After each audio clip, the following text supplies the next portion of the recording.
Welcome back to Cover Killer Nation's Heavy Metal Holidays. Here we have another couple of bands for you to check out from heavy metal's history, so you might have something brand new to listen to during this holiday season, whichever it is that you happen to celebrate. So without further ado, let's get straight into it. On with the bands.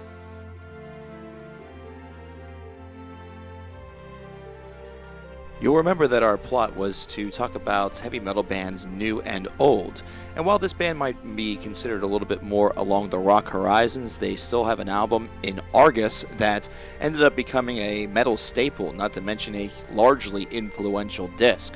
The band is, of course, Wishbone Ash, as you've probably been able to tell by now after 20 seconds of rambling, and the band that they influenced was Iron Maiden. If you listen to Argus, you can definitely tell where Iron Maiden got some of their ideas and some of their sounds and influence from. Songs such as The King Will Come certainly showcase and sort of highlight the dual twin guitar attack that we would eventually hear out of Iron Maiden's most classic of works.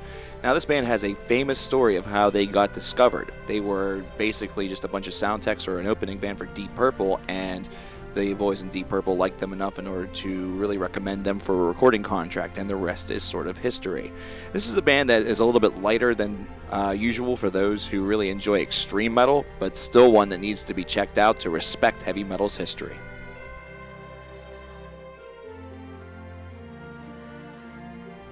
Hopefully by now you kind of understand that I kind of enjoy the weird and really like prog. This is day 10 after all, but Thought Industry is a group that's name alone really should perpetuate interest, especially considering our uncertain times. Their album Shortwave on a Cold Day is really one of my favorite albums of all time. This is really hard for me to debate. They have a really interesting mix of prog rock that sometimes teeters on metal and then every so often just goes off into some avant-garde or heavier weirdness that just really, it's pleasing to the ear, and it's a shame that these guys are no longer a band. They were signed to Metal Blade Records and released a handful of albums in the 90s and early 2000s, and then unfortunately we haven't heard much of anything from them since, and they're a band that definitely needs to come back. I highly recommend songs such as Alien and Pure or the aptly and fantastically titled Satan in the Gift Shop. Give them a shot.